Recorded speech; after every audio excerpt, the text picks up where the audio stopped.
All right, let's get started. Hi, everyone. Welcome to this FinEquity webinar on how are women's livelihoods and financial needs changing in a digitizing economy. We have a great lineup of speakers and discussants, and it's going to be a very engaging 90 minutes. Thank you for joining. So before we get started, I wanted to introduce you to who our speakers are. We have Rani Deshpande, who is with CGAP. Rani is a financial inclusion, youth, and livelihoods expert with over 2 decades of experience, worked with a range of institutions around the world, and has been closely involved with CGAP's work on financial needs of people working in the platforms economy. And Rani will share some insights from the research with us today. We then have Yamsin Bin-Humam, who is a financial sector specialist with CGAP, and she focuses on the gender work within CGAP as a gender focal point for mainstreaming of within CGAP, and has also led the work on informal online commerce and women in informal online commerce. So we'll hear from Yasmin. Our third speaker is Krishna Kumaraswamy from CGAP, a financial analyst. Sai has been working on the MSE research. He's embedded within the business models team at CGAP, and we'll share some of the insights from their research.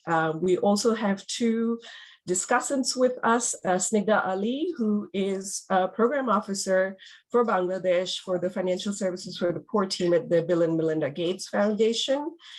And she's joining us from Seattle, where it's really early in the morning. And then we have Mary Roach, who is the co-founder and CEO of Boost Technology, a B2B commerce platform powering growth in Africa, specifically in Ghana, South Africa, and Nigeria. So those are your speakers. I am Nisha Singh. I'm your host, and I lead the Gender Transformative Solutions Learning theme for FinEquity. I will be moderating the webinar today. Before we get started, just a couple of things. Hopefully you've all joined us for FinEquity webinars in the past, so you're familiar with the platform. The way we've structured the session is we'll spend about 45 minutes kind of going over the insights from 3 pieces of research that CGAP has done in the past year and a half. And then we'll transition into some reflections from our discussants, and then we'll have time for Q&A with the audience, which is you. But as you think of your questions, please feel free to type them in the chat function, and I will keep an eye out, and then we will take them towards the end. I think we should have plenty of time to get through all the questions, but we'll see how many questions you have. So before we get started with the agenda and I give you an introduction on the topic itself, I wanted to do a quick poll. Daniel, can we have the poll up?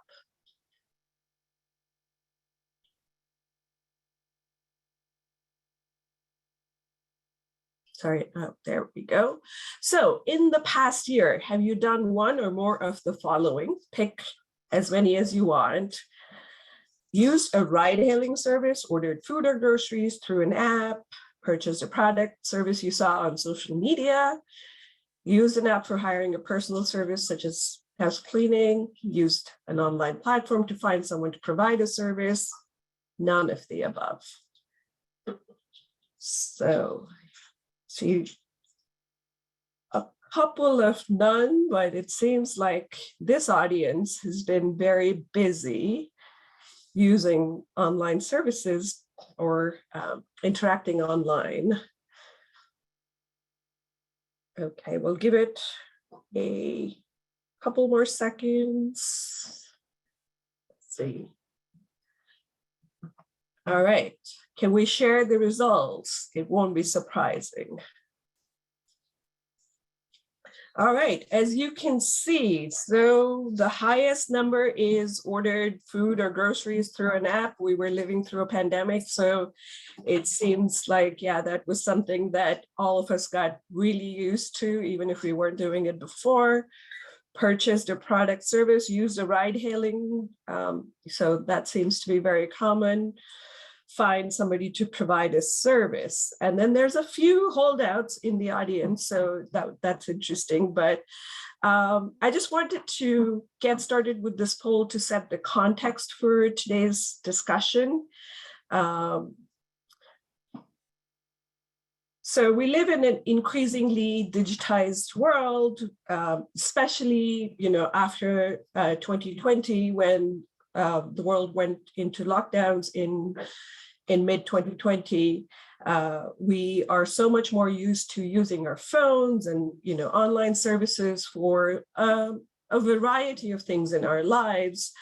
And what does this mean for the use of financial services and livelihoods for low-income populations around the world? This is a question that CGAP has really been interested in, and I think many of you are interested in. And how are these changing livelihoods, especially for women in this increasingly digitizing context? What does it mean? What do we know about the lives of these women? What are some of the challenges we're seeing? And where are the opportunities to improve their experience and economic outcomes? So that's, in broad strokes, the discussion we'll be having today. We're focusing on women in platforms, or the gig economy, as it's sometimes known. And the second segment is informal online commerce. So women who are using social media channels to sell a product or services. And then the third segment is micro, small enterprises. You'll get to hear a little bit more about what each of these means from our speakers, but I wanted to set the context of who are these women. So you see some pictures on your screen over here. It's somebody who shows up at your house because you've ordered, a personal service like a beautician at home. It's the woman who is selling homemade food products in her neighborhood, and she's built up a network through her, personal network, and uses WhatsApp to communicate with her customers.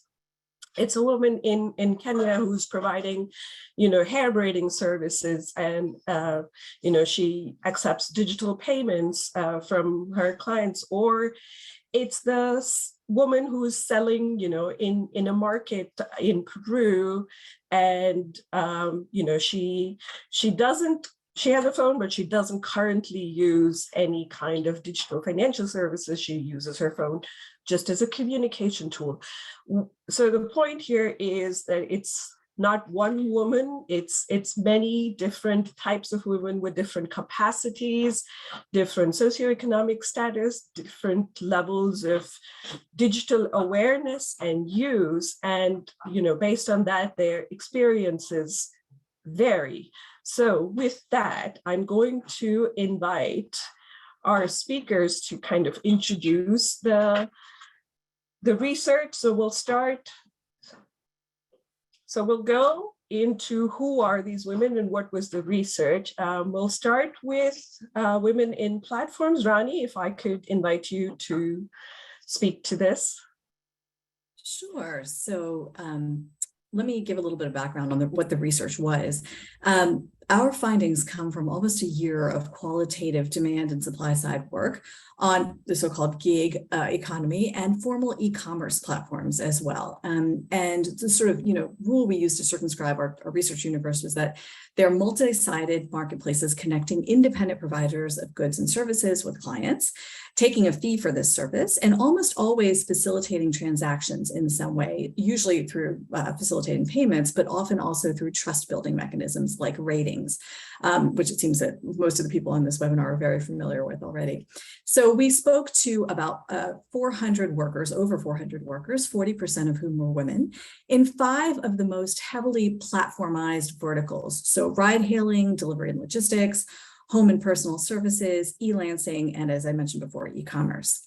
And the first thing that's striking about what we saw about women's work in this space was where they weren't, which very much replicates where they are and are not in the offline world. So while they dominate platforms that work in beauty or domestic cleaning, and they're fairly well represented as well in e-commerce and e-lancing. By some estimates, 50% of providers on those kinds of platforms.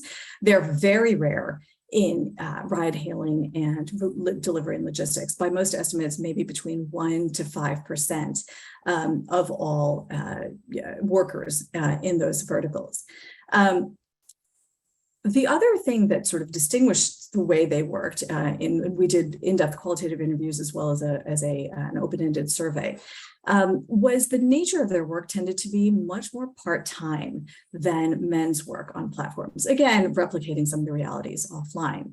Part-time and also more supplementary to household income than being the primary sort of breadwinner through this work. But the sort of an irony there is, despite the kind of part-time supplementary nature of it, or maybe because of it, women tended to look at platform work as more of a career option than men did. And so then perhaps it's not surprising that the majority of women in our survey also told us that net platforms have created more opportunity for them, with 70% of women we spoke with either agreeing or agreeing strongly with that sentiment. And I know that we'll be sort of digging more into the advantages and disadvantages of all of these kinds of work. So let me leave it here for now and pass it on to my colleagues. Thanks, Rani. Nisha, if I can have the next visual, please.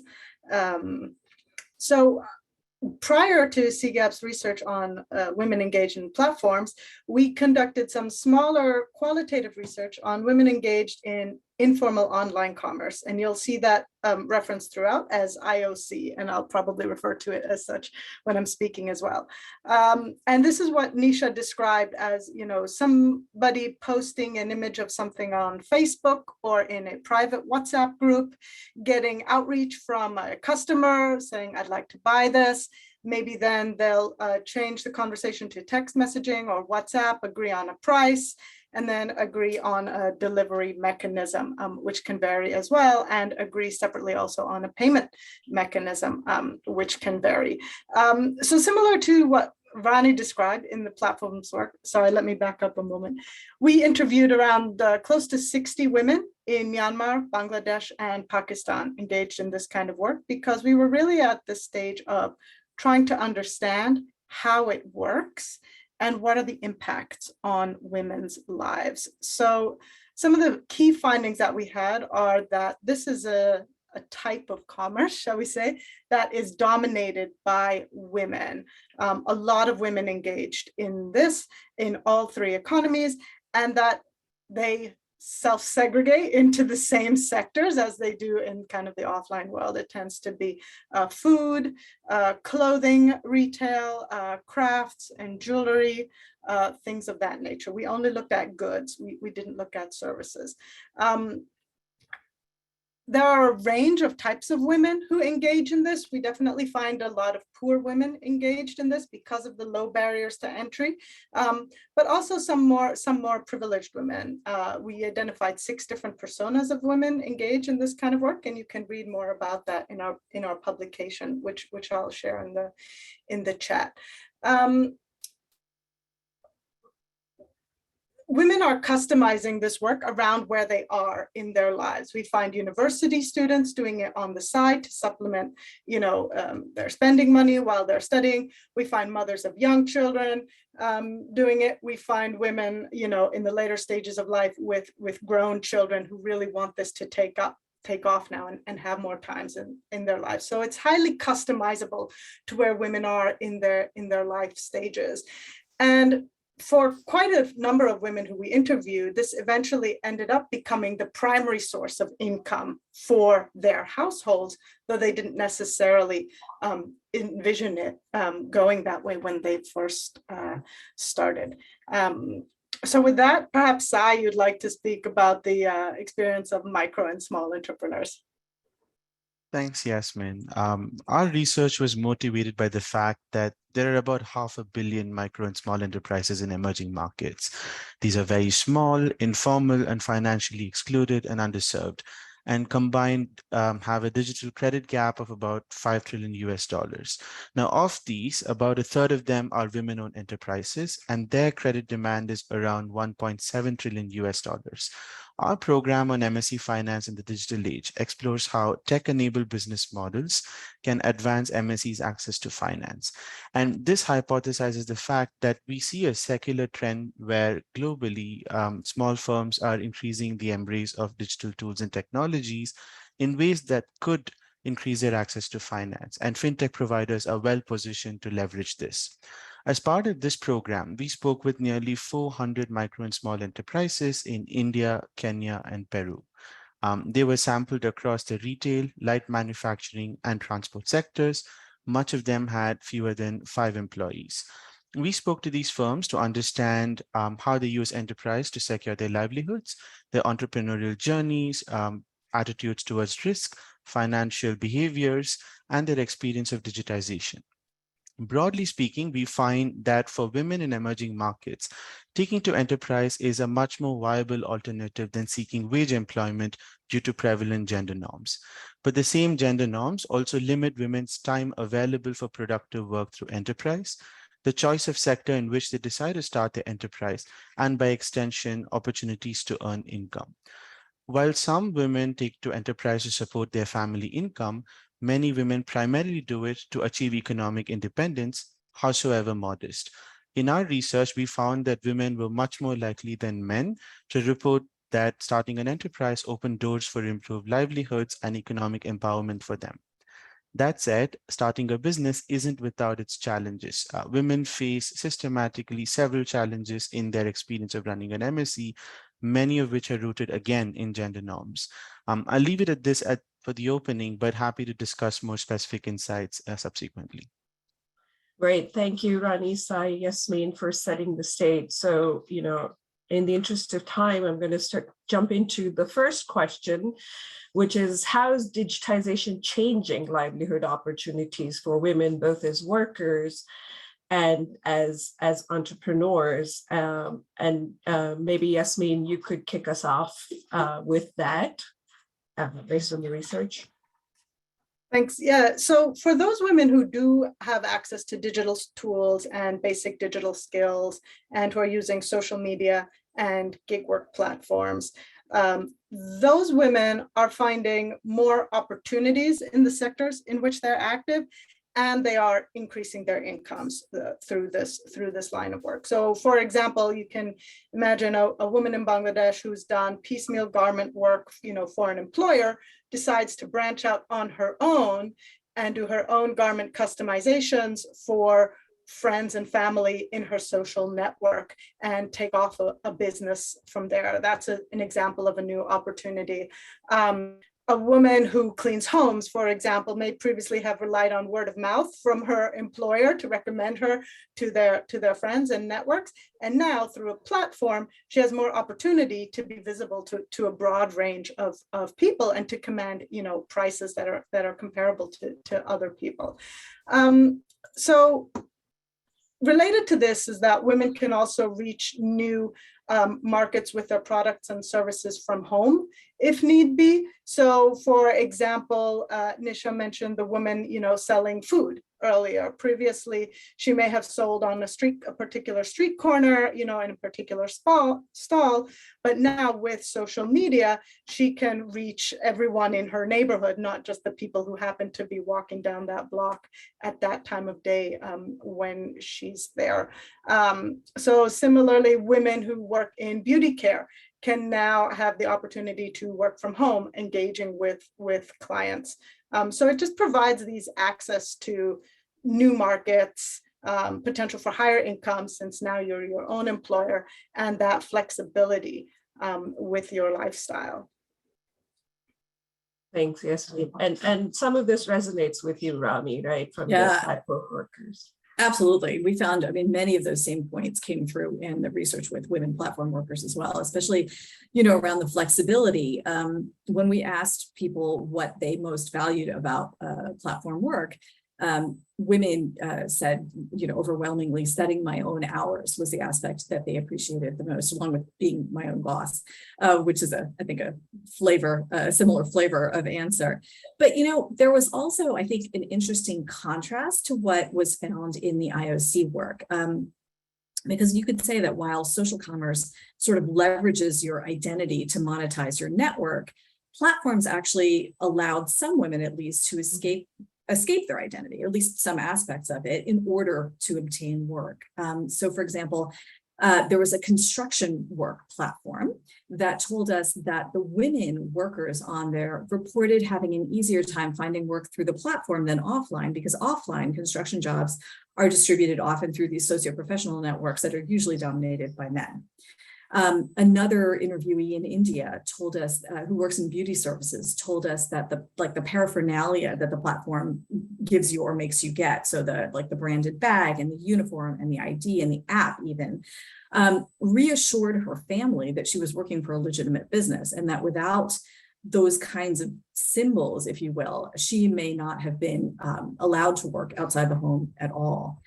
And we also heard several stories about women being denied certain types of work totally offline because of the way they looked, either like aspects of their personal appearance or markers of their religious or ethnic identity. But getting work through a platform allowed them to sort of evade these types of obstacles, even if they had to pretend that they were someone else. Another aspect of this kind of depersonalized intermediation was that sometimes it gave women a leg up while negotiating payment with their clients. And they told us that going through an app made payment terms clear in advance for both previously contracted work and any spontaneous add-ons, and gave women workers the power to enforce those terms that they may not have had on their own. So those are, I think, some of both the similarities and some of the differences that we found between platforms and IOC workers. Great. And so this is at one end of the spectrum, so to speak, women who have digital tools and some basic digital skills. But we know that it's not the same for all women. So Sai, if you want to tell us what you saw in the MSE space.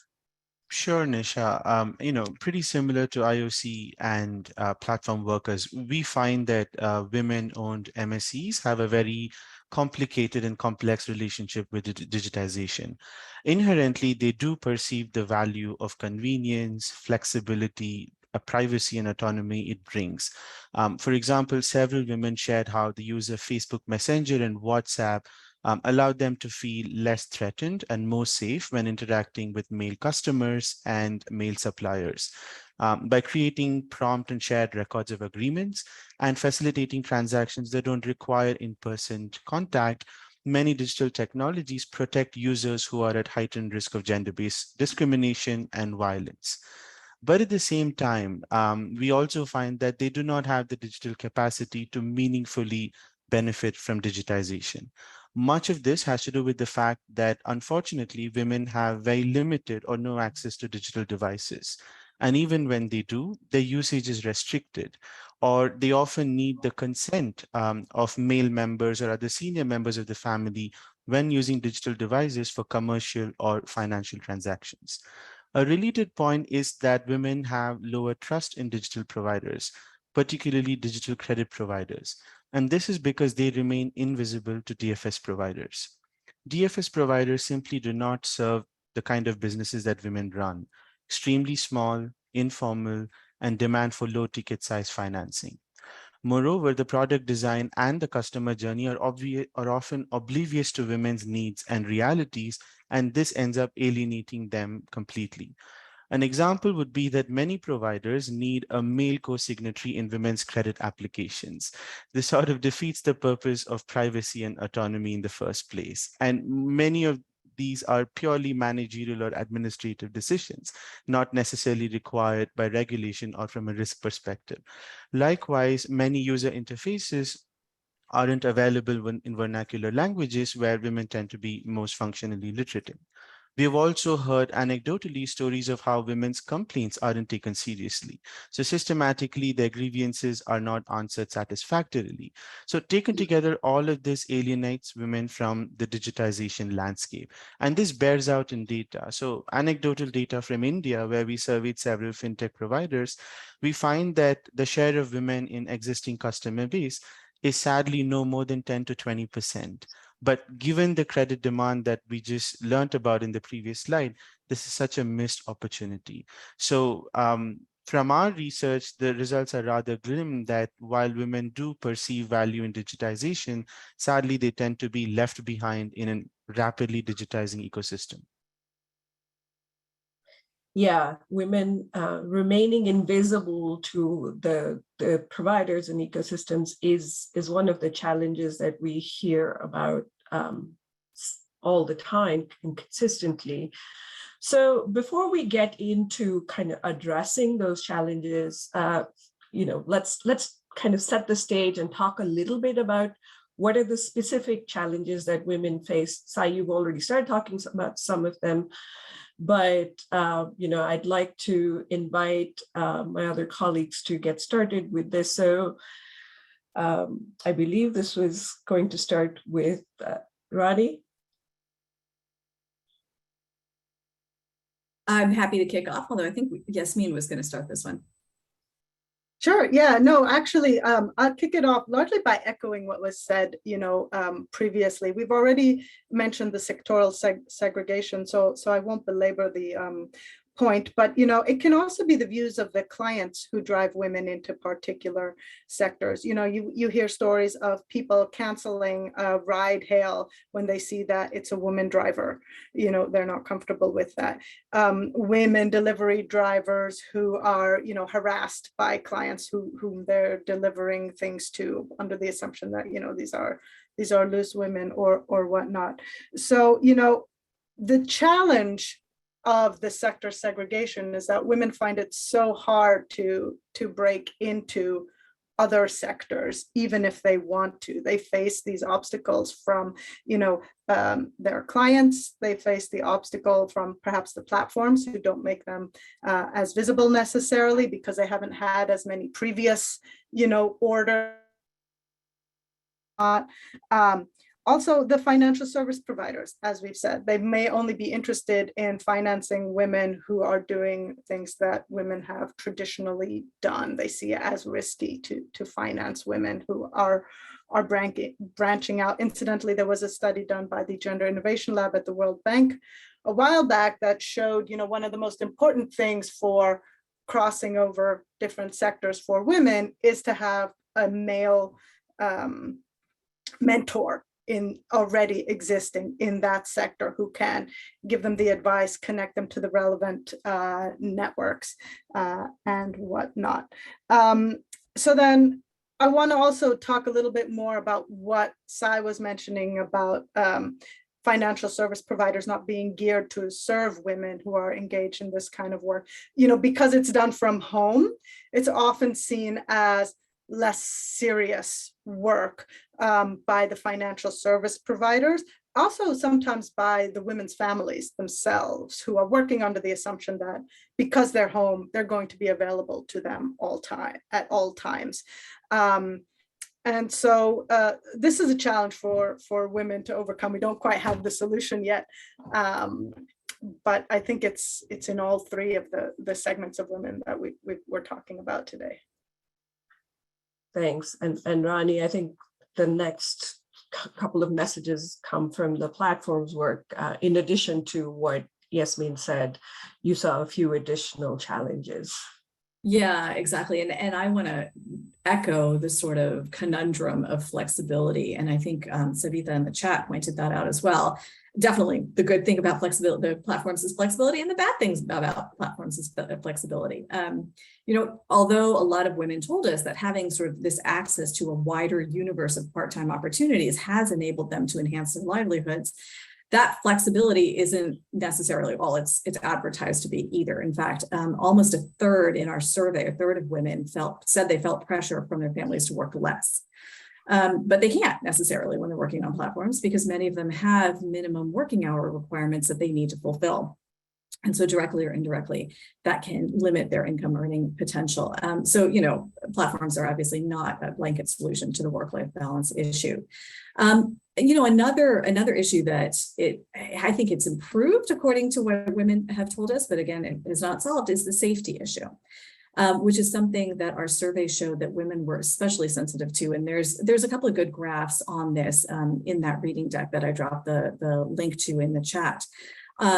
On one hand, almost 40% of the women in our survey cited a safe working environment as one of the top benefits of platform work.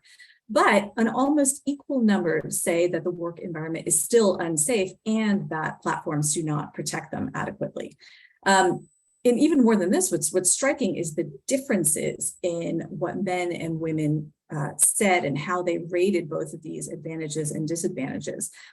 Fewer men cite it as an advantage and fewer men also cite it as a disadvantage. So I think,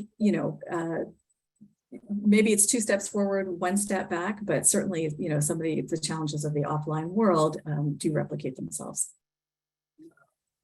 So digitization is not solving all of the problems. It's creating some new problems, but maybe also some new challenges as we go along. And Sai, I wanted to invite you to speak a little bit about, how women in MSEs look at digitization, because we're seeing lower levels of digitization in the MSE world. Indeed. And I just went in detail about the lack of digital capacity in my earlier remarks, so I wouldn't belabor the point. But paraphrasing or borrowing Rani's phrase, the good thing about digitization for MSEs is that it brings a lot of benefits, but the bad thing also seems to be that it brings a lot of benefits. So women are very wary of the fact that once their MSEs digitize, there is a sense of efficiency gains, greater formalization, and growth. And suddenly the woman's business, in quotes, within the household now becomes the man's business. So the male members take a greater interest in it. They start taking greater decisions about the business, and this erodes women's autonomy. And women are very, very wary of losing their hard-earned autonomy. So in some ways, it almost becomes a perverse incentive for them to not really embrace it wholeheartedly. So they want to keep it, at a certain acceptable level, but beyond which, even where they do see real benefits, there's very little incentive or willingness to increase the pace of digitization in their businesses. Thanks. So, just to summarize, the 2 messages that really jumped out at me as I looked at all of these was this idea of, gender norms. They exist in and they shape which sectors women exist in. Those are often low-paying sectors. As women moved into the digitizing livelihood space, those continue to, get reflected. So we're not really creating new opportunities, just sort of mirroring the offline world into the online world. And then the other point is around how we think about growth in businesses. We have some default models of, this kind of growth is good. This is what we want a business growth trajectory to be.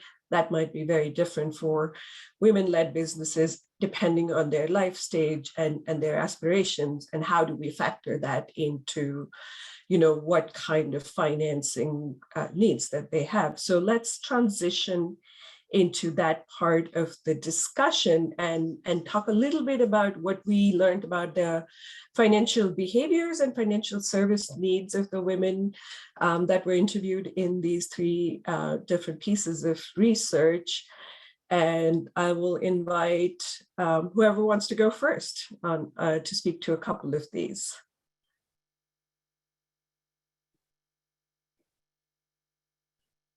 I nominate Sai. I'm happy to go ahead. I'd like to touch upon the payments and the credit piece, if I may. So in our research, we find that a lot of women's enterprises are concentrated in the informal economy. And in the informal economy, cash is still king. So women-owned MSEs are content operating in cash-based systems of payment. And we find them to be rather reluctant adopters of digital payments. Where they did adopt digital payments, it was in response to evolving customer preferences.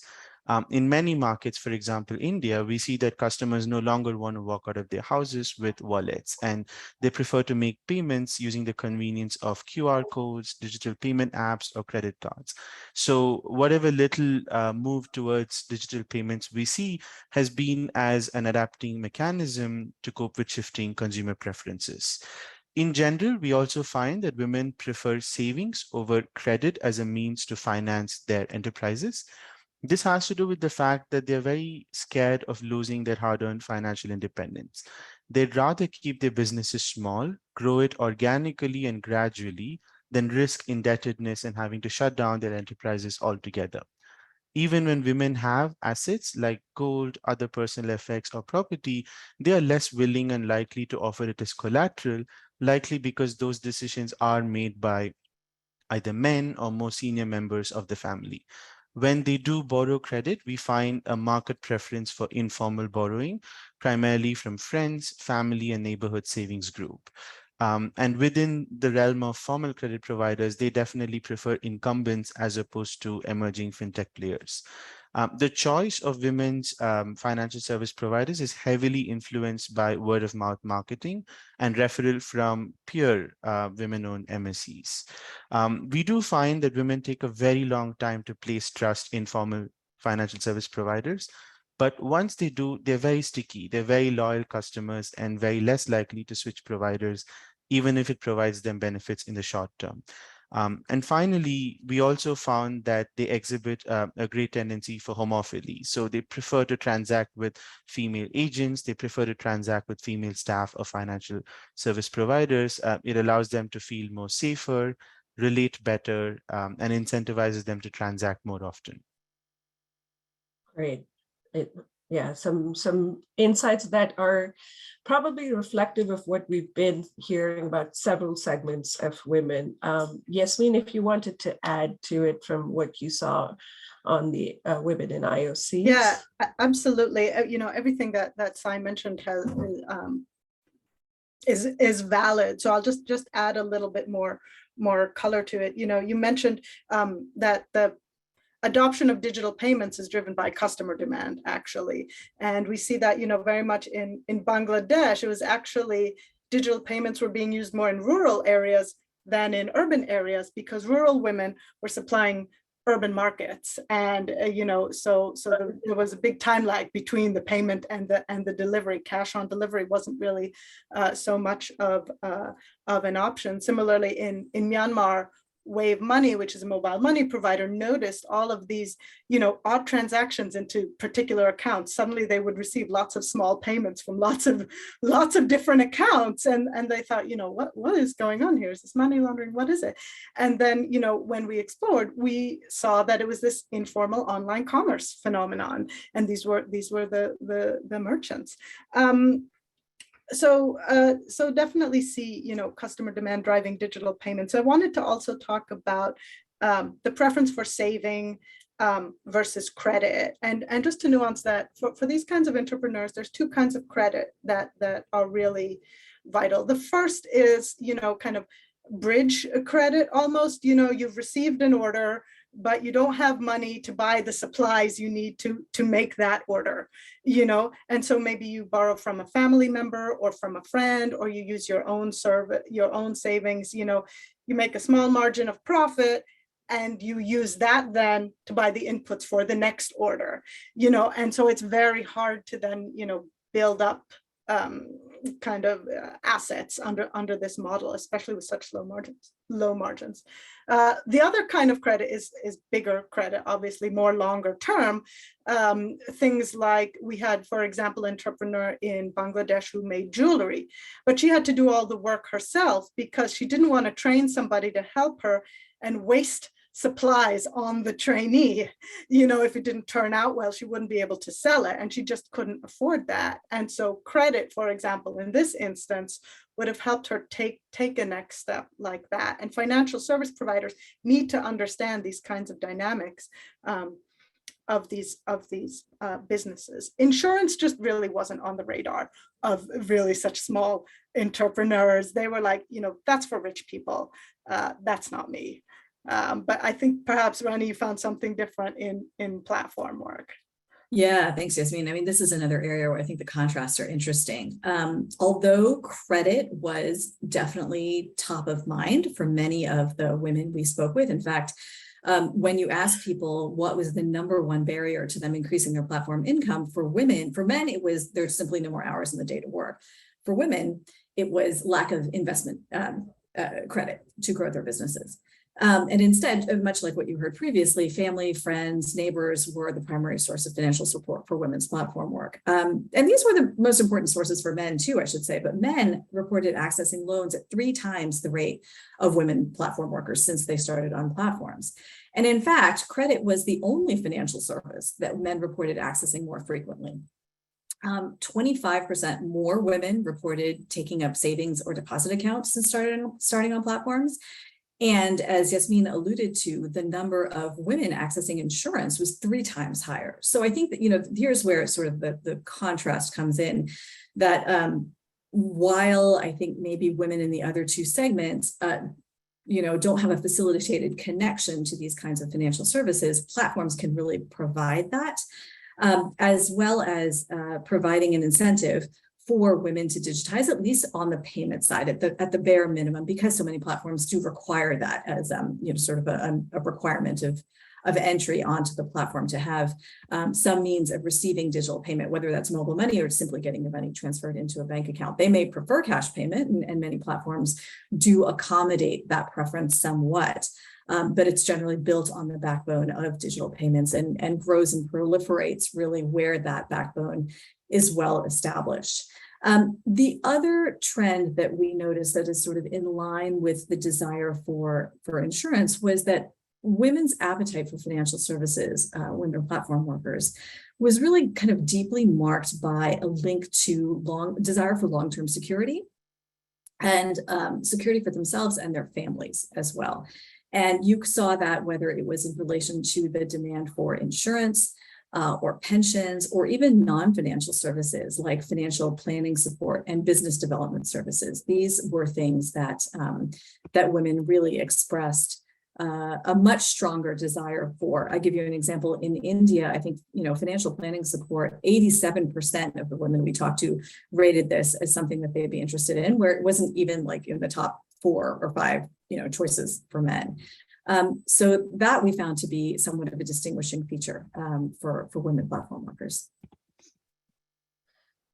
Great. So we know a little bit about their financial behavior, some of the needs. It's important, as Yasmin said, to understand kind of the nature of the economic activity and take that into account in terms of what kind of services would work for them. So based on this, the 3 sets of insights from the research, there's some initial ideas for financial services that can support better livelihood outcomes for women. And maybe, Yasmin, I'll ask you to speak to the ones that you think, came out the strongest from the IOC research. Sure, yeah. And I just want to preface this with, some of these headers on this slide might seem a bit generic, bundle financial services, tailor credit, these are generally good practice, but I think they have special resonance with women's experiences, and so that's why they're presented in this way.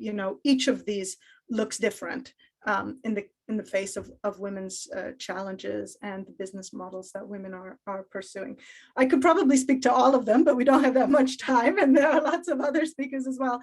But I wanted to pick up on, leveraging the existing relationships of these women entrepreneurs and their existing networks. So, these small scale entrepreneurs, the micro enterprises Sai has mentioned, the women in informal online commerce, they have business relationships with their suppliers and with their delivery people. These are not captured in a contract anywhere, and these are opportunities, for embedding credit or payments or whatnot. In Myanmar, for example, we saw that the delivery drivers would pay the entrepreneur for the product and then accept payment from the client. And if the client inspected the product and didn't like it, then they didn't pay the delivery driver, and that person, usually a man, would have to get money back from the entrepreneur. So there's opportunities there for credits and so forth. The other strong relationship, obviously, is with family members themselves. Oftentimes, it's family members who are recruited as additional labor when there's a big order, who are recruited as delivery people, who they rely on for small loans and so forth. Again, this is not something that's financial service providers know how to tap into, but these are the people with whom the entrepreneurs are engaging financially, and these are also the people who are teaching these women how to use social media, how to use digital payments. Oftentimes we find them learning from their children. In fact, I know my 10-year-old's teaching me a whole bunch of stuff, but this is the kind of relationship that platforms and financial service providers can leverage in order to teach clients about the products, about the options. So I would really encourage that lens to the research going forward. I'll let my colleagues speak to some of the other headlines. So I wanted to invite you because a couple of these came out very strongly in the MSE research. Sure, Nisha. I think one big resounding message that we heard across countries, across all age groups of women, across sectors, was a fundamental lack of trust. And our big question was, so how do we go about building trust? How do we actually serve women-owned MSEs? And the answer is neither a purely digital approach nor a purely physical approach, but what's increasingly called a phygital approach, or a tech plus touch approach. Now, there are points in the customer journey that can be significantly digitized: credit underwriting, disbursement, general communication, and in some markets, perhaps even repayment. And this has significant value for both financial service providers and women-owned MSEs. But there are some points in the customer journey that ought to be hybrid, if not completely physical. For example, customer onboarding. In our research, we find that women are much more likely to sign up for credit when the customer onboarding is through a field officer, as opposed to having to fill up an online or a mobile application form. Likewise, they also shared a desire to have human touch point when it comes to troubleshooting or informational inquiries. They prefer to talk to people in person or over phone, as opposed to having to deal with automated voice messages. So in many markets, we also see a preference for making repayments physical because women want greater proof and certainty that they've actually made the prepayment. So in some sense, it feels like to target women-owned MSEs, providers need to think about a phygital approach. On a related point, women rarely seek credit in isolation of other financial services. They have a very holistic and composite view of their enterprise as being related to their livelihoods. And it's important for providers to then think about responsible bundling, which Rani will speak more about in a minute. And some of the more successful inclusive models that we have seen in markets really begin with providing savings for livelihood goals. Then they slowly introduce and encourage digital payments. And while they do that, they train their algorithm to be inclusive and sensitive to new to credit customers like women-owned MSEs. And it's only then that they offer digital credit. So in some sense, not only are they taking time to build trust with women and build a long-term relationship, but they're also providing a suite of products that are designed and framed as expanding women's livelihood opportunities. So it's important to have sort of, long haul approach as providers when we talk about WMSEs. Yeah, Right. if I can just jump in here, to pick up on that. I mean, I think the trust issue we found to be critical in the platform space as well. Man or woman, there's very little chance that you're going to want to engage on your financial life with a platform that you think is just out to exploit you and that you don't trust. On the other hand, though, and we've seen a real continuum in terms of platforms. with regard to how they think about workers. Do they think about them honestly as, interchangeable cogs, or do they think about them as the main asset of their business? The further over to this end that they are, the more likely they are to really want to offer them value-added services that will retain them in a meaningful way on the platform. So the trust is critical, I think, regardless of this segment. I do want to get a little bit more into that, what that means for bundling. Unfortunately, in the platform space, we haven't seen really what Sai talked about with, financial service providers, starting with responsible savings and then leading up to credit in a sort of sensitive way. The business case, unfortunately, just isn't there. There's a much stronger business case, a much more short-term business case for credit. So that's where we're seeing most of the activity. Such as it is, it's really in the platform space, financial services being offered to workers are really, we found, in its infancy, as opposed to many more platforms doubling down on offering financial services to the clients, because it's just a much more numerous audience. That said, where we think really the potential lies in terms of offering women those kinds of responsible value-added services is in bundling financial and non-financial services. So, a woman, much as she may need credit to expand her business, is not going to be able to access it from a formal financial service provider if she doesn't have the documentation necessary, if she doesn't have the collateral necessary, which are, two obstacles that we heard about a lot, because, women in the platform space are sort of operating in this gray zone between formality and informality. They're also very concerned about how to use these financial services to build that long-term security. So, as I mentioned before, providing financial planning advice along with the financial services would be a value add. And I think it's also, there's like a tension or seeming tension between the short-term, hyper short-term nature of gig work and how women are looking at it as a longer-term source of livelihoods and security.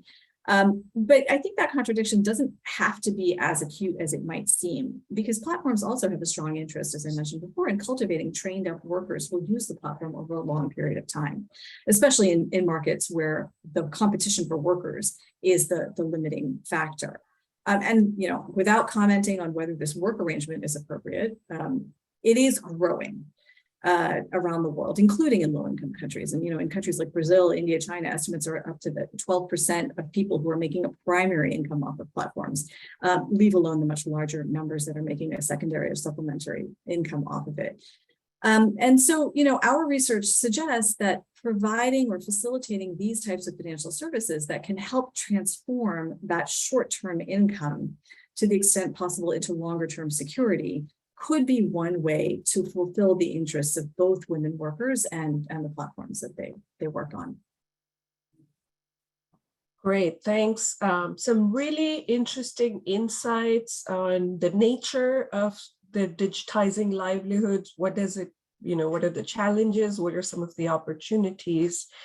What I wanted to do now was transition from here into getting some reflections from other stakeholders in this financial services ecosystem and see how these findings and recommendations resonate. So maybe I'll start with Mary from Boost. If you wanted to talk a little bit about, what you thought about, this is the first time you've heard about these findings. Sure.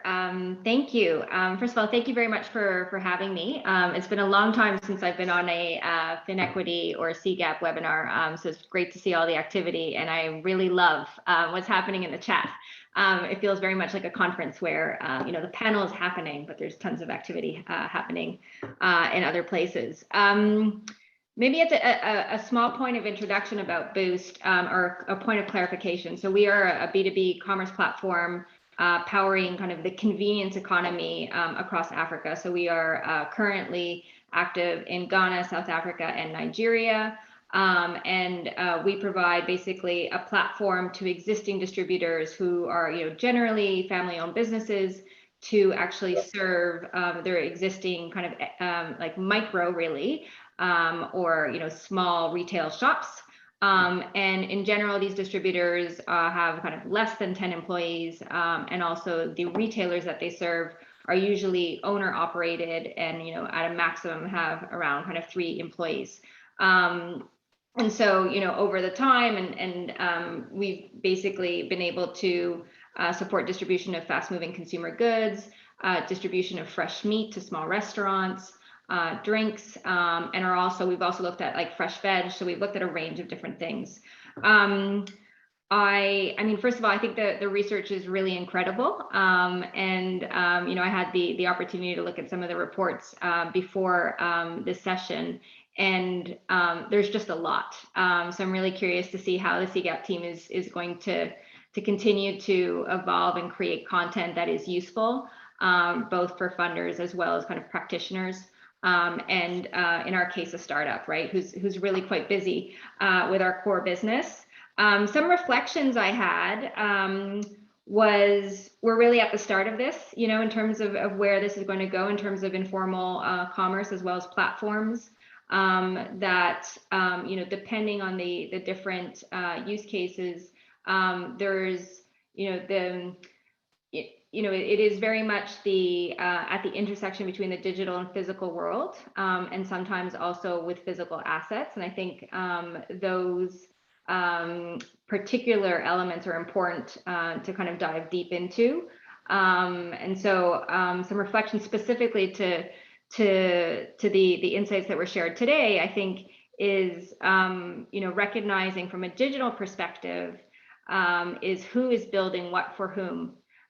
So a lot of the platforms that are out there and or social media platforms, et cetera, commerce platforms, a lot of the developers that have actually been participating in building out those solutions are generally male, generally have limited access to the the community of people that we're speaking of today.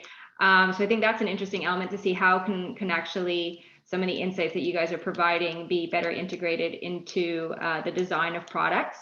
The other thing that I thought was very useful for us was recognizing not just the two primary actors that we work with, which are both kind of distributors and retailers, but also all the additional people that work on the platform. So that does include both kind of sales agents as well as delivery agents. And we do have experience working with informal delivery drivers and informal sales agents, as well as kind of more formalized entities, and just recognizing their need as well as how they can participate more actively in this growing digital economy.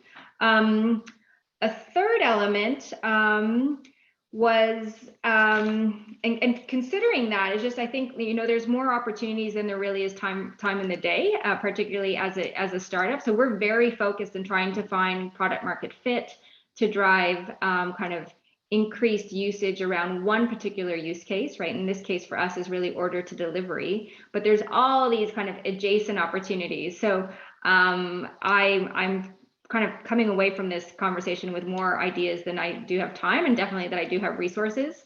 So I think it's, it's interesting to think about, like, how does the evolution of these platforms evolve considering that. Another one I think is also the language around that, most businesses and platforms will be using. And I think in particular, like this element around kind of, are the people on the platform a cog or are they an asset? I think particularly with the economic downturn that we're, in the midst of or about to face, there will be an increasing focus to think about the community of people on platforms as assets. So certain elements that we get a lot of questions on, particularly from investors, will be around kind of the lifetime value of any one individual on the platform, or the kind of the customer acquisition costs. So I think a lot of the insights that have been shared today will be, very helpful in terms of kind of driving more engagement and more prolonged engagement with, stronger trust networks with the different users. Trying to think of what else I can share at this point.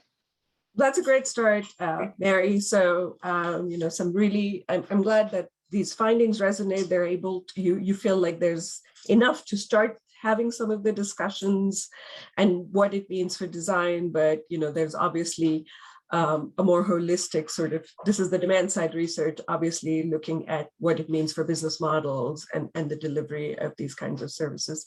I wanted to also invite Snigdha to bring in the funder perspective, and Snigdha also given you a background focusing on women in Bangladesh, especially young women.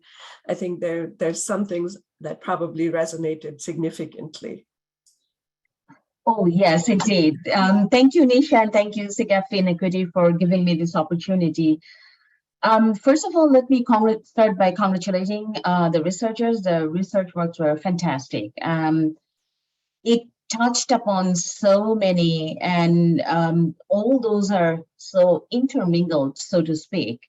And I especially liked the categorizations of platforms, IOCs, and MSEs.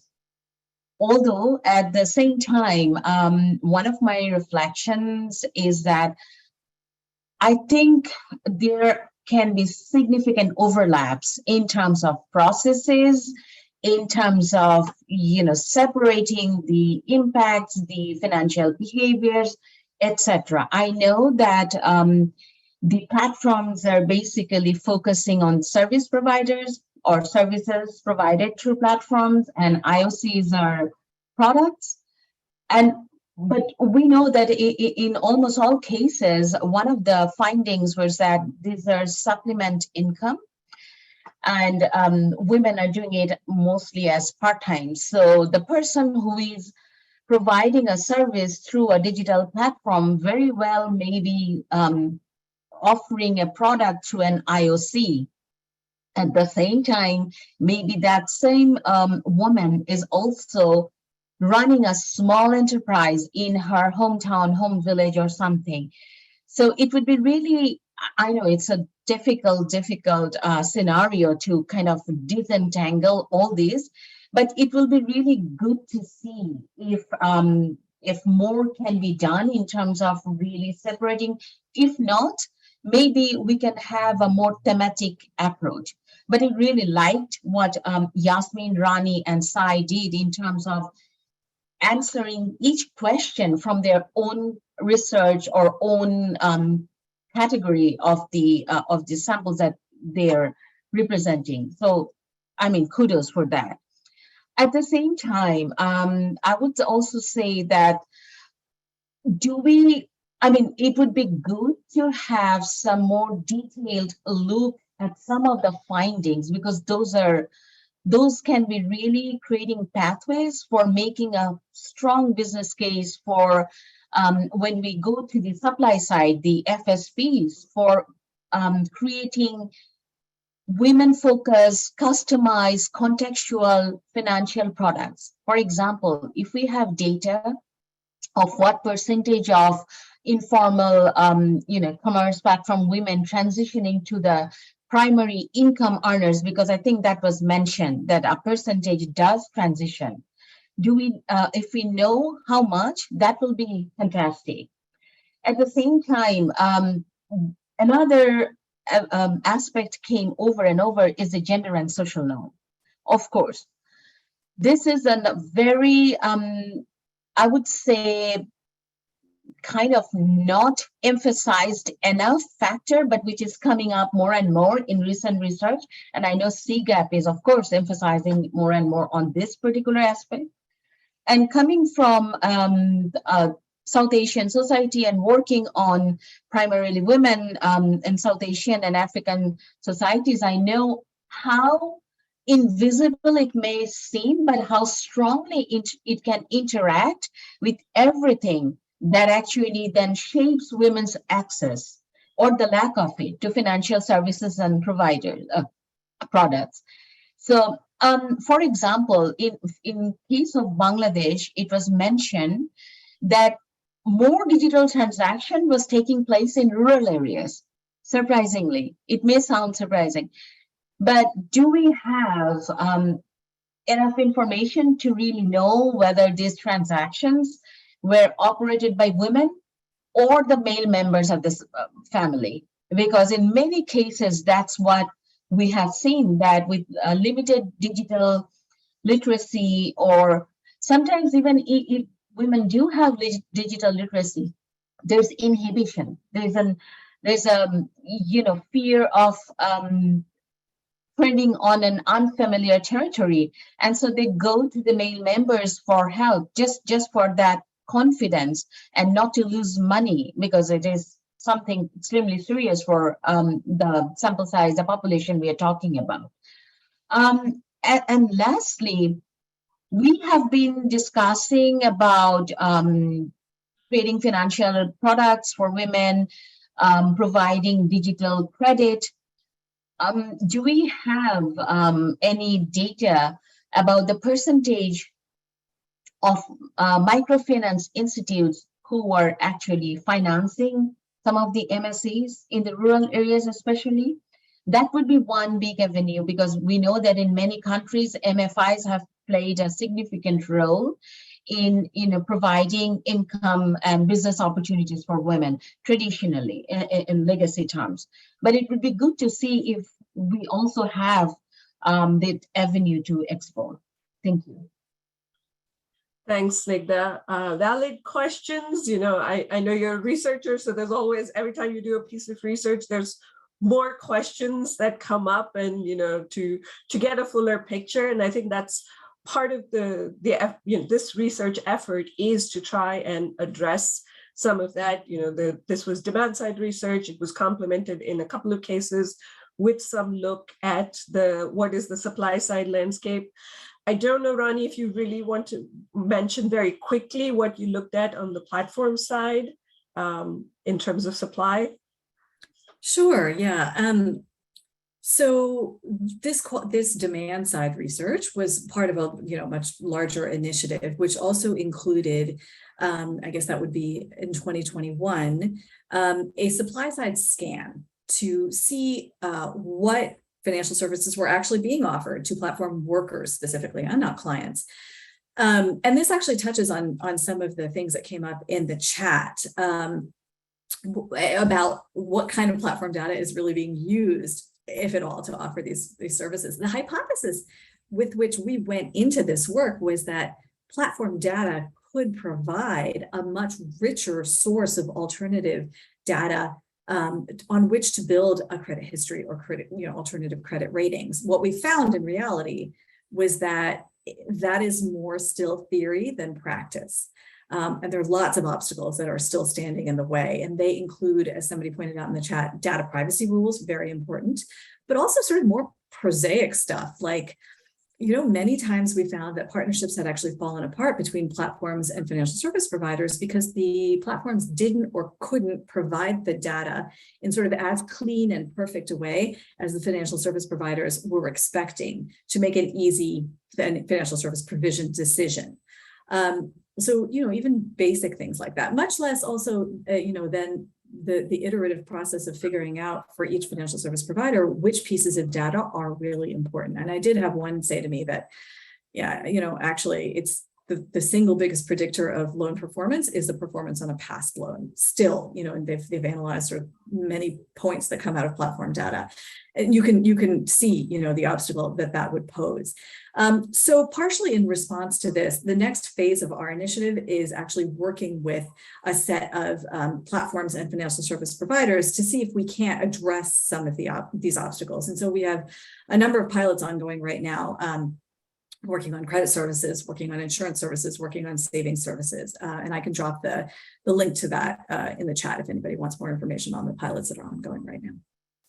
Thanks, Rani. And I know, Yasmin, you wanted to come in on this as well. Yeah, I wanted to come in briefly with a point from our research. To Rani's point, it's really partnerships that's going to make it work in the long run. And those are so complicated and difficult. And the few instances that we saw in our research for low-income women who were receiving credit for their IOC activities tended to be from like government-run loan programs targeted to, women's empowerment in particular communities. And so, there was an existing government program in that area with that had strong additional support services for these women as well, business training, empowerment training. You mentioned, it came up in the chat and Snigdha mentioned it as well. You know, is it the women who are transacting or other people transacting on their behalf, taking their money? You know, so this was the kind of instances where we did see credit being provided to IOC entrepreneurs, but obviously, you know, it's very high touch, very focused credit for very, very particular entrepreneurs. And it's not targeting IOC as a business itself, it's just targeting women in those particular areas. And they happen to be engaging in informal online commerce or micro enterprises. Thanks, Yasmin. And the MSE team is also doing some pilots, and we have one of the partners on the panel. So Mary, maybe I can ask you to share a little bit about how you were thinking about it, and then Sai can add to that. Great. So maybe just, we think credit is important for retailers and also distributors that are working with us. So we are kind of continuously trying to figure out ways to do that, and definitely agree that the best predictor of a performance on a loan is, the past performance on a loan, but in the absence of actually giving a loan, we actually use order history and just experience with both retailers and distributors in terms of understanding their order patterns as well as their repayment patterns. And at this point, we've given around $500,000 of orders on loan, particularly in Ghana. And have great repayment data and have seen kind of the growth of retailers as well as distributors orders over time. So there is hope, is I guess what I would say. Obviously, we also agree that we should probably be doing this in partnership with existing financial service providers. So the pilot that we are actually doing with CGAP is actually specific to a 5,000 female retailer network in Nigeria called the Shakti Network. So this is in partnership with the Growing Businesses Foundation as well as Unilever. And these are women who have been transacting and basically selling Unilever goods over the last 7 years. Boost as a partner has helped to digitize their process and bring more clarity to that. What we've put forward to CGAP and what we've gotten some support to do is basically to say, okay, there's a lot of insights in the order data, but a lot of those insights actually amass towards, let's say, both GBF as the entity that manages the program, as well as Unilever. So how can we actually turn that on its head to provide better access to the insights to the retailer? And in that, we're trying to figure out is like which insights are the most interesting, what is the mixture of in-person versus digital, showing of those insights and kind of interaction within those insights that are going to be the most helpful, and also kind of what is the benefit of having access to credit alongside the insights product at the same time, right? And so it's a small pilot, so it's 200 retailers, broken up into different cohorts, and we'll be testing different treatments basically across that group. Thanks, Mary. And Sai, did you want to add anything else from the rest of the pilot portfolio? Sure, happy to. So the MSE team is partnering with 5 digital financial service providers, one of which, happy to announce, is Mary and Boost. The other 4 will be making a formal announcement soon, but we do have partners in India, Philippines, and Nigeria. And we are basically, piloting all of the interesting suggestions that we received in the chat box. So better underwriting, embedding literacy components, using a phygital approach. So all of it is there. So these pilots, are going to last for 6 to 9 months. And, please be tuned to our work, and happy to share more over the months. And, you asked us if there's hope, Nisha, and I want everybody to leave with this. I was in Chengalpet, which is a small village of Madras, Chennai in India, 3 days back. And I was talking to joint liability group borrowers, women, and it's 2022 and people are still borrowing from informal money lenders. The rates of interest that I heard were annualized at 100% per annum. it's absolutely gut-wrenching to see women borrow at that rates of interest, not just for their enterprise, but also for treatments of infertility, which remains a huge social taboo in a society like India. So yes, fintech providers are hard. They need to figure out their business model. We need to figure out regulation. It's not going to be easy, but just the fact that we can, move women customers away from 100% per annum interest rates gives me huge motivation and inspiration. And it's a difficult journey, but I guess we're all in this together and we need to put our heads together for this. Thanks, some inspirational words from Sai there. So I wanted to see, I know there's been a lot of activity while I was sharing my screen on the chat, and wanted to pick up on any questions that haven't been answered fully. I know we talked, Rani, you already spoke a little bit about the using data trails. I don't know if you wanted to add anything else to that. Or... Not to that, but there was another sort of set of questions that I noticed in the chat about who's in and who's out, right? So who has access, which kinds of women have even access to these opportunities at all, and who doesn't? So I just wanted to address that from the platform's perspective, and perhaps Yasmin and Sai will have other things to add.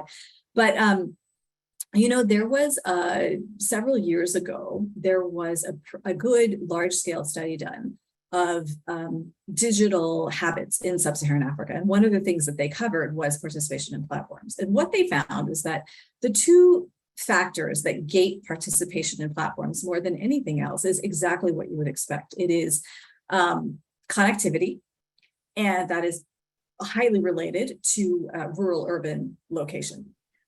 So, I think that off the bat, who has access to these opportunities is gated by these factors that, financial services may have a tiny little role in addressing, but they're broader structural constraints. I think in accordance with that, we also found in our survey that the typical platform worker tended to be quite a bit more educated than average, at least having some secondary education. And that's, regardless of whether they were men or women, where that's not necessarily the case on average in the countries that we looked at.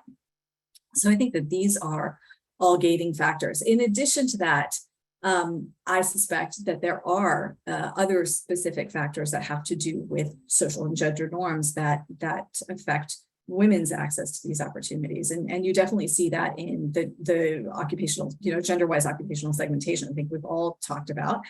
And to an extent, that's to be expected, because platforms, for one, do not act on the forces that channel women into certain occupations and not others. I think that to an extent, this has to do a bit with the lack of training opportunities that was also referenced in the chat. We didn't actually see very many robust online training options to get women into non-traditional occupations. There's platforms, for example, like Urban Company, which is a big home and beauty services platform in India that does offer sort of ongoing training to women in their beauty vertical. But those women are in the vertical already. So, much like we found with other things, once you're in a sector, platforms can provide more opportunity, but they don't really do anything to get women into non-traditional sectors. The other thing I would say about that, though, is that, the largest platformized verticals by far are the delivery and the ride hailing verticals. But it's not at all obvious that these are good and decent jobs. And so I think, before we sort of rush into channeling women into these non-traditional occupations on platforms, I think that there's an analysis to be done about sort of which occupations are really worth channeling women into. Yeah, quality of work issues are a big concern and a big focus of, looking at the digitized livelihoods context, especially around platform work. So good points to remember. Yasmin, did you want to add anything on that? I wanted to build on what Rani was saying on the question of, who's in and who's out, and kind of the barriers to entry. I mean, obviously connectivity, that goes without saying. But apart from that, I would say that, this kind of leveraging social media platforms, IOC has lower barriers to entry than using an established platform, for gig work, because informal online commerce oftentimes there'll be someone around you who knows how to use social media or who knows how to use the digital, payment service that's most prevalent in your area. And that person within your network can kind of walk you through that. You can decide, I'm only going to do 10 orders today, and you can, post that in advance or whatnot. And I'm a little bit concerned now that, as informal online, as we try to support women engaging in informal online commerce, these social media platforms essentially become e-commerce and gig work platforms that become more complex for the women to navigate, in terms of, these are your marketing options, and this, now you have to pay a fee, to post something in this group or whatnot. I'm concerned that the cost structures might change, that there will be, things around data privacy, will change, and that it will just become more complex for these women. Okay, some words of caution as well. Sai, I wanted to ask you, because I think this comes out very starkly in MSE, who's in, who's out. And it's more on the outside than on the inside, is probably the way I would see the segment you looked at. Right. I think, the headline results would be that women who are able to take advantage of digital finance products are obviously high socioeconomic status. They have, bigger families and more financial support from their families. So there is this element of privilege and more years of education. But I also want to touch upon the issue of customer protection, because we see, in some sense, digital financial products being sold to women who often do not know what they're signing up to. The terms and conditions are not intuitive. The language is not very clear. And, to quote an RBI report from India, they found that of the 1,100 fintech credit apps in the country, over 600 were fraudulent or had fraudulent behaviors. And this is from the central bank report, right? So it's very ripe for predatory behavior. So there's need for much stronger consumer protection. That is, in other than sort of building digital capacity and financial literacy of women. So I think it's, to answer your question of who's left behind, most women are left behind. We don't have, precise numbers, but safe to say a vast majority of them are ones who are left behind by digital finance products. And even amongst those who are being served, many of them are vulnerable to the predatory behavior. Yeah, and we see a lot of discussion around, the concerns around digital lending, and those apply to everyone. But I think it's important to remember that any sort of risks get exacerbated based on gender. So whatever everyone faces, it's much worse for women, often because of a number of reasons, including the way, we think about women and what their roles are and what they have access to and what they don't. One of the other themes I wanted to pick up on from the questions was, there were questions around COVID impacts and, rising costs of inputs, et cetera, but also kind of because the research was done during an ongoing pandemic, did we see anything or hear anything that might have shaped how the women are thinking about their livelihood opportunities? So I know there was some specific insights around this in the platform's research. Maybe Rani, I could ask you to go first. Sure. I mean, we had a few insights because the research was actually being conducted in the first 6 months of 2021. So the pandemic had, been on for 9 months, let's say. And some of the impacts had shaken out. So, you had already seen the shifting or the pivoting of many ride-hailing services, for example, towards delivery and logistics. So, anything that sort of involved the transport and delivery of goods surged, and anything that had involved face-to-face delivery of services had plummeted. Now, I think since then you've seen it come back a little bit, but we weren't in that phase yet. I mean, basically what we found was women did say that the in-platform income had helped them most of them, to better meet daily costs. also to meet COVID-related expenses. And more generally, I would say we heard a lot of using platform income to kind of bridge the gap when other income sources dried up, be it, and often that was the loss of a spouse's primary income due to COVID or due to other just sort of, personal reasons. And we have some interesting stories on that in these videos that we've produced on specific platform workers in specific verticals, and I can drop the links into the chat as well. I think that we have not seen, there was a bunch of research that came out from us and other people kind of during the first half of the pandemic. I haven't seen a lot of specific data points in the second half of the pandemic on how cost structures have changed on the worker side. What we have seen, though, interestingly, and I think encouragingly, is a lot of activity around unionization, especially since that decision came down in London in 2021 that said that Uber taxi drivers were actually taxi drivers and should be should benefit from some of the same rules and regulations that regular London taxi drivers, because of Commonwealth law, that decision trickled down to many, many countries. And you have seen some incremental wins since then in other countries where gig workers have sought to acquire some of the rights and benefits of workers in the formal sector. Thanks, Rani. Sai, Yasmin, do you want to add anything? Otherwise, I'm going to ask Snigdha to speak to something. Yeah, I'd love to hear from Snigdha. Okay, Snigdha, I know you wrote a blog for CGAP around, the changing nature of digitization that we were seeing. And I just wanted you to share that briefly, because I think that puts the whole conversation we're having into perspective about why focus on this issue at all. I mean, why focus on digitization, women's digitization? As an opportunity, yes. The opportunity, of course. Thank you, Nisha. So at the foundation in our team, the Financial Services for the Poor, one of the theory of changes that we adhere to is that we think that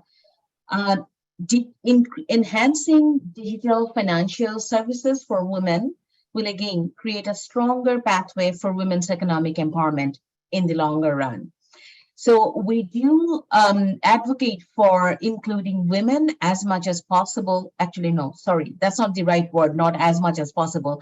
Definitely including women 100% in the digital platforms, in the formal financial umbrella, basically to provide opportunities and provide services and products for them to get included in the financial ecosystem overall. What we have seen in terms of the changing phases of digitization for women is that we all know that we need the infrastructure, we need the access points, but we are also focusing more and more on the pain points, and that's where I think the hope, the optimism relies, that now we are looking at contextual, customized solutions for women, and just the understanding, and that came up also in your research. I think Sai mentioned it, the bundling of financial and non-financial products and services. That speaks to so many things.